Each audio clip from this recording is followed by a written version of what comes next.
সুপ্রিয় উপস্থিতি, আউলিয়া কেরামের ব্যতীত কোনো প্রকৃত ইসলাম হয় না। আউলিয়া কেরামকে বাদ দিয়ে কোনো ইসলাম হয় না। আমরা প্রত্যেক নামাজে সূরা ফাতিহা পড়ি। সূরা ফাতিহাতে শুরুতেই পড়ি, মানে সূরা ফাতিহাতে রয়েছে যে ইহদিনা সিরাতাল মুস্তাকিম সিরাতাল লাযিনা আনআমতা আলাইহিম।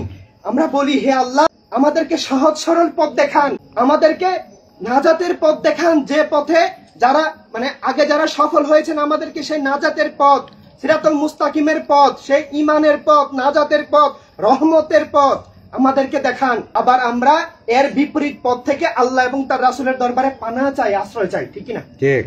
আপনি দেখেন আল্লাহ কুরআন শরীফের মধ্যে বলতেছেন, ইয়া আইয়ুহাল্লাযিনা আমানু তাকুল্লাহা ওয়া কুনু মা'আস সাদিকিন, যে তোমরা আল্লাহ তাআলার উদ্দেশ্যে, আল্লাহ রাসূলের সন্তুষ্টির উদ্দেশ্যে তোমরা সাদিকিনদের অন্তর্ভুক্ত হয়ে যাও, সাদিকিনদের সাথে থাকো। এই সাদিকিনদের মধ্যে রয়েছে আউলিয়া কেরাম। আল্লাহ কুরআনুল কারীমের মধ্যে বলেছেন যে ওয়াবতাগু ইলাইহিল ওসিলা, তোমরা আল্লাহ এবং তার রাসূলকে পাওয়ার জন্য ওসিলা তালাশ করো। এই ওসিলার মধ্যে রয়েছে আউলিয়া কেরাম। আল্লাহ কুরআনুল কারীমের মধ্যে হাবলিল্লাহর কথা উল্লেখ করেছেন যে ওয়াতাসিমু বিহাবলিল্লাহি জামিয়া ওয়ালা তাফাররাকু, যে তোমরা হাবলিল্লাহকে আঁকড়ে ধরে থাকো, এ থেকে বিচ্ছিন্ন হইও না। তাহলে আল্লাহই আমাদেরকে নির্দেশ দিচ্ছেন যে আমরা যেন আউলিয়া কেরামকে শক্ত করে ধরে রাখি, আমরা যেন আউলিয়া কেরামের পথে থাকি, আউলিয়া কেরামের দেওয়া মতে থাকি, আউলিয়া কেরামের দিশায় থাকি, আউলিয়া কেরামের হয়ে থাকি, তাহলেই আমরা প্রকৃত ইসলামের পথে থাকি। বস্তুবাদী আত্মিক মৃত্যু থেকে পবিত্র কলেমার চেতনায় ইমানিয়াত ও ইনসানিয়াতের সঞ্জীবনী শক্তি আউলিয়া কেরাম। কুফর জুলুমের স্বৈরদস্যুতা, মুলকিয়তের রুদ্ধতা মুক্ত জীবন ও দুনিয়া খেলাফতে ইনসানিয়াতের দিশারি আউলিয়া কেরাম। প্রাণপ্রিয় আহলে বায়াত, মহামান্য খুলাফায়ে রাশিদিন, মকবুল সাহাবায়ে কেরাম, সত্যের ইমাম বৃন্দের উত্তরাধিকার আউলিয়া কেরাম প্রভৃতির বিনাশী দাসত্ব ও পার্থিব হীনমোহের শিকল থেকে আত্মার মুক্তি ও জীবনের আসল লক্ষ্যে অভিযাত্রার আলো আউলিয়া কেরাম। জীবনের চূড়ান্ত সাফল্য, তাওহীদ রাসালাতের কবুলিয়তের ধন্য ও নৈকট্যে একাকার জীবন ও খেলাফতে ইসলামের আলোকবর্তিকা আউলিয়া কেরাম। দয়াময় স্রষ্টা ও তার বন্ধুর হাবিবের সকল বন্ধুর একই শিক্ষা, সত্যের ধারা কায়েম রাখা। দয়াময় স্রষ্টা ও তার হাবিবের সকল বন্ধুর একই শিক্ষা, মানবতার ধারা কায়েম রাখা। দয়াময় স্রষ্টা ও তার হাবিবের সকল বন্ধুর একই শিক্ষা, মানবতার দুনিয়া কায়েম করা। দিশা আল্লামা ইমাম হায়াত। সুপ্রিয় উপস্থিতি, এতক্ষণ যাবৎ আমি যে মূল্যবান দিশা বললাম, এই দিশাটি মিল্লাত মানবতার সামনে তুলে ধরেছেন মিল্লাতের ইমাম আল্লামা ইমাম হায়াত আলাইহি রাহমাত। যে দয়াময় আল্লাহ তাআলার পক্ষ থেকে, দয়াময় আল্লাহ তাআলা এবং তার হাবিবের কবুলিয়ত, সন্তুষ্টি, নৈকট্য সাধনার লক্ষ্যে দয়াময় আল্লাহ তাআলা এবং তার হাবিবের সাথে সকল সৃষ্টিকে সম্পর্কিত করার লক্ষ্যে ঈমান, দ্বীন, খেলাফত, ইনসানিয়াত নিয়ে যুগে যুগে নাবিয়ানা আদম আলাইহিস সালাম থেকে শুরু করে নাবিয়ানা ঈসা আলাইহিস সালাম পর্যন্ত নবী রাসূল আলাইহিস সালামগণ শুভাগমন করেছেন।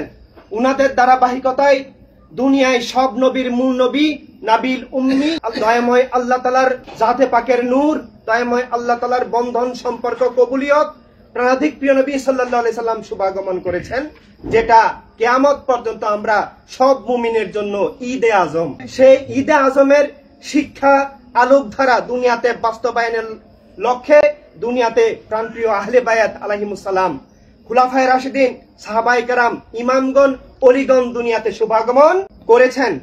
এই আউলিয়া কেরামের মধ্যে আমরা বিশেষ বিশেষ কিছু আল্লাহর ওলিদের স্মরণ করি, উনাদেরকে কেন্দ্র করে সকল আউলিয়া কেরামের পথ পুনরুদ্ধারের চেষ্টা করি। দেখেন, আমরা আউলিয়া কেরামের জীবনী দেখি।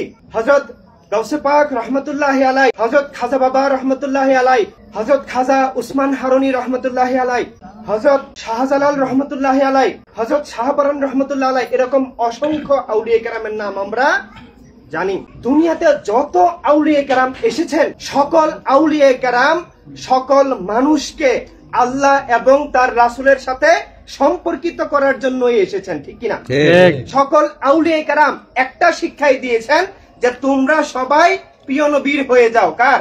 প্রিয় নবী। বলে প্রিয় নবীর পক্ষ থেকে আইম্মায়ে কেরাম, সাহাবায়ে কেরাম, খুলাফায়ে রাশিদিন, আহলে বায়াত আলাইহিমুস সালাম সকল মানুষকে প্রিয় নবীর করার জন্য, প্রিয় নবীর সাথে সম্পর্ক করানোর জন্য, প্রিয় নবীর প্রেমে জীবন তৈরি করার জন্য যুগে যুগে জীবন দিয়েছেন, শাহাদাত বরণ করেছেন, সংগ্রাম করেছেন, বাতিলের বিরুদ্ধে মোকাবেলা করেছেন, আজীবন সংগ্রাম সাধনা করেছেন। উনাদের আগেও আমাদের নবী রাসূল আলাইহিস সালাম, উনাদেরও একটাই উদ্দেশ্য ছিল, আল্লাহ এবং তার রাসূলের সাথে সম্পর্ক করা। স্বয়ং প্রাণাধিক প্রিয় নবী সাল্লাল্লাহু আলাইহি সাল্লামও বলেছেন যে প্রাণাধিক প্রিয় নবীর প্রতি যারা আমরা আল্লাহর হতে চাই, আমরা যেন প্রাণাধিক প্রিয় নবীর প্রতি আমাদের বাহ্যিক সম্পর্ক, আত্মীয়তা, মা বোন, সহায় সম্পদ সব কিছুর ঊর্ধ্বে যেন প্রিয় নবীকে ভালোবাসি, না হলে আমরা কেউ আল্লাহরও হব না, ইমানদারও হব না। স্বয়ং আল্লাহ তাআলা কুরআনুল কারীমের মধ্যে অসংখ্য জায়গাতে উল্লেখ করেছেন যে তোমরা যারা আমার অর্থাৎ আল্লাহর হতে চাও, তোমরা আমার প্রিয় নবীর হয়ে যাও। কেন?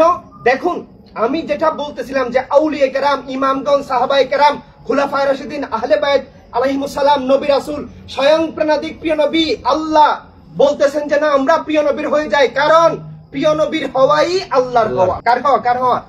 আল্লাহর হওয়া। প্রিয় নবীর হলাম মানেই আল্লাহর হলাম, প্রিয় নবীর সাথে সম্পর্কিত মানে আল্লাহর সাথে সম্পর্ক, প্রিয় নবীর প্রতি উৎসর্গতা মানেই আল্লাহর প্রতি উৎসর্গতা, প্রিয় নবীর প্রেমে কুরবান মানেই আল্লাহর প্রতি কুরবান।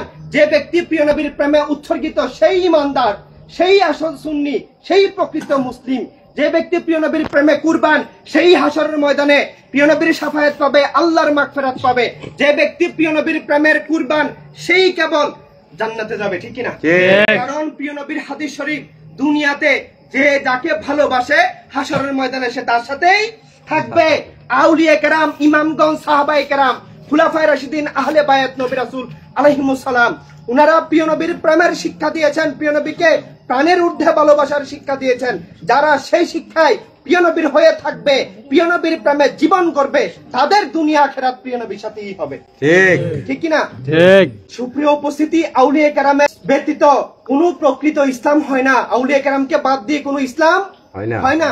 আমরা প্রত্যেক নামাজে সূরা ফাতিহা তো পড়ি, সূরা ফাতিহাতে শুরুতেই পড়ি, সূরা ফাতিহাতে রয়েছে যে ইহদিনাস সিরাতাল মুস্তাকিম সিরাতাল লাযিনা আনআমতা আলাইহিম। আমরা বলি হে আল্লাহ আমাদেরকে সহজ সরল পথ দেখান, আমাদেরকে নাজাতের পথ দেখান, যে পথে যারা আগে যারা সফল হয়েছেন আমাদেরকে সেই নাজাতের পথ, সিরাতুল মুস্তাকিমের পথ, সেই ঈমানের পথ, নাজাতের পথ, রহমতের পথ আমাদেরকে দেখান। আবার আমরা এর বিপরীত পথ থেকে আল্লাহ এবং তার রাসূলের দরবারে পানাহ চাই, আশ্রয় চাই, ঠিক না? ঠিক।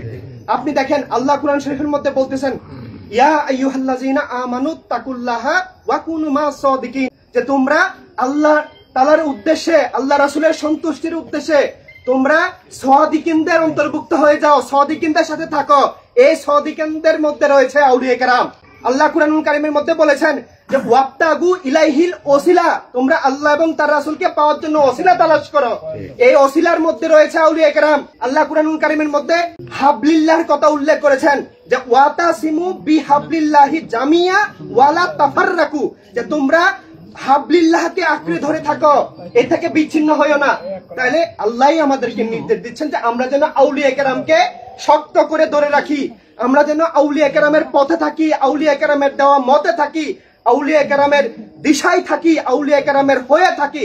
তাহলেই আমরা প্রকৃত ইসলামের পথে থাকি, তাহলেই আমরা আল্লাহ এবং তার রাসূলের হয়ে থাকবো, তাহলেই আমাদের দুনিয়া আখিরাতে আমরা সফল হব।